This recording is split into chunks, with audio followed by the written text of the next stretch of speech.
Fala pessoal, tudo bem? Meu nome é Guilherme Tessari, eu sou aluno do curso de extensão em mineração de dados da Unicamp e hoje eu estou aqui para falar para vocês um pouco mais sobre o nosso trabalho de curso, tá? Antes de mais nada, eu queria ressaltar que esse trabalho foi feito em grupo, tá? Então, mesmo sendo eu a única pessoa que estou apresentando aqui, vale relembrar o nome dos outros integrantes do grupo, né? Que é o Diogo Marcos, o Fábio Lobo e a Thalita Matos, tá bom? Bom, vamos lá. O nosso trabalho, para fazer o nosso trabalho, né, na verdade, a gente seguiu a sugestão do professor Tiago de utilizar um desafio que já existe na plataforma Kaggle. O nosso desafio ele se resume basicamente em criar um algoritmo de predição para dizer se um novo negócio será popular ou não. E para criar esse algoritmo, a gente utilizou uma base de dados que já está disponível lá nesse desafio no Kaggle. Tá? Para ter mais informações desse desafio, para ver um pouco melhor a base, a gente também vai disponibilizar o link de referência lá do site do Kaggle, e aí você consegue acessar todas as informações lá. Na parte prática, a gente vai entrar um pouquinho mais em detalhes sobre esses dados, né, como a gente está tratando ele, quais são os datasets que a gente tem disponível, mas basicamente assim, uma visão geral a gente tem dois datasets. Um são os dados de treino e os outros são os dados de teste, que eles vão conter, os dois têm a mesma estrutura, né, que são as informações do estabelecimento.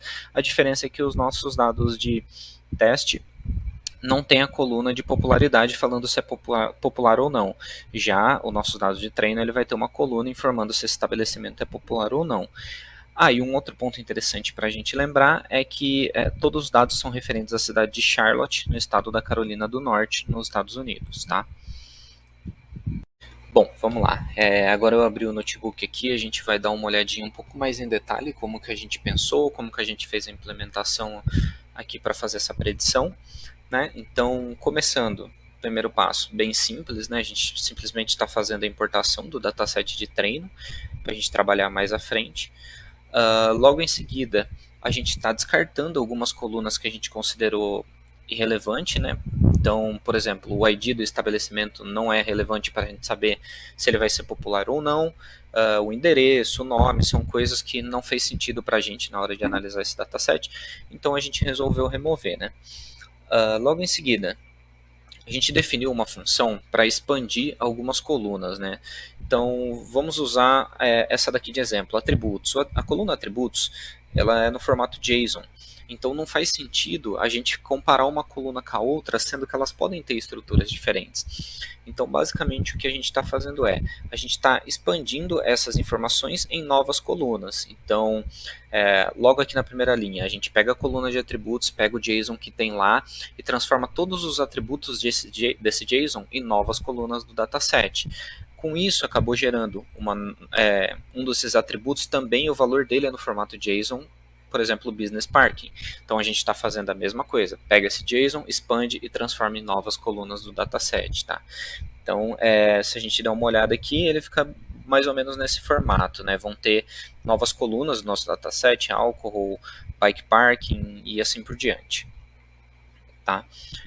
Feito isso, a gente percebeu que tinha algumas informações que estavam com um atributo, com um caractere, na verdade, um U na frente, muito provavelmente devido a char7, encode, alguma coisa nesse gênero. Então, aqui é um exemplo bem claro. Se a gente olhar, ele está com U na frente e Beer and Wine. Então, ao agrupar essas informações, a gente percebeu que estava gerando meio que uma duplicidade ali. A gente tinha valores que tá só como Beer and Wine e alguns que tinham U na frente.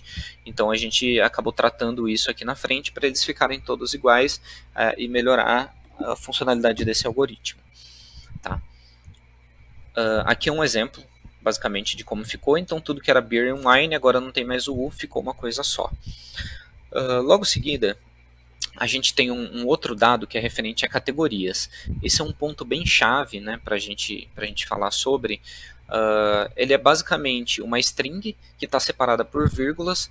Então a gente criou essa função para fazer a mesma coisa que a gente está fazendo para os valores do tipo JSON. A diferença é que a gente acabou pegando as 20 mais populares, porque tinham muitas diferentes, então a gente acabou pegando as 20 primeiras, e além disso a gente resolveu gerar dois notebooks. Né? Um a gente está trabalhando em cima do dataset com essas categorias transformadas em colunas, e no outro a gente removeu essa coluna de categorias para ter uma ideia, para ter um comparativo ali de como ia ficar o resultado, para ver o que ficaria melhor. Tá? Então, basicamente, essa parte do código está fazendo isso. Continuando, logo depois de tratar as categorias, né, a gente decidiu criar alguns ranges para a quantidade de reviews que a gente tem no dataset. Então a gente tem uma coluna que tem um contador de reviews daquele estabelecimento, e a gente acabou optando por definir um range, porque senão o comparativo ele fica muito vago, né? São valores muito diferentes, então um pode ser que tenha 11, o outro 12, o outro 15, o outro 20. Então para fazer isso a gente definiu um range, onde 0, obviamente, caracterizado como nenhuma, 10 significa que tem poucos reviews, 40 está normal, e acima de 40 são muitos reviews. Tá? E a gente vai trabalhar isso mais à frente. Bom, agora a gente entra na parte de classificação. A gente acabou optando por utilizar os seguintes tipos de classificadores. Né? A gente está vendo KNN, árvore de decisão, SVM, Random Forest e rede neural. Então, basicamente, aqui para cima, nessa parte do código, a gente está definindo quais são os datasets de treino e de teste, e está aplicando essas técnicas em cima para fazer a classificação. E aqui embaixo a gente fez um comparativo disso para ver o que melhor se encaixaria, né? Qual que é a acurácia de cada uma delas e qual que melhor se encaixa para a gente nesse cenário. Com isso, a gente viu que a árvore de decisão seria a melhor opção para a gente estar usando para definir se vai ser popular ou não. Então, a gente optou por utilizar isso, e aqui embaixo a gente gera um dataset com as informações falando se vai ser popular ou não. O resultado final ficou basicamente esse. A gente criou só com o Business ID, né? Então o nosso dataset de teste, na verdade, tem todas aquelas informações, mas como chave a gente utilizou o Business ID e uma coluna falando se ele vai ser popular ou não. Tá? E com isso a gente fecha a parte um pouco mais técnica do nosso projeto, né? Eu não vou entrar em detalhes em como foi feito o outro notebook, porque eles são basicamente iguais. A diferença é que a gente está tratando os dados de categoria e utilizando na predição, e no outro a gente simplesmente removeu a coluna e não está considerando. Tá? No nosso relatório a gente colocou uma tabelinha de comparativo da acurácia entre os modelos de classificação que a gente usou. Em ambos, a árvore de decisão foi a melhor opção para a gente gerar o resultado final, e a gente pode ver que sem as categorias o algoritmo foi bem mais preciso do que utilizando as categorias. Tá? Bom, é isso, pessoal. Qualquer dúvida a gente está à disposição. Muito obrigado e até mais.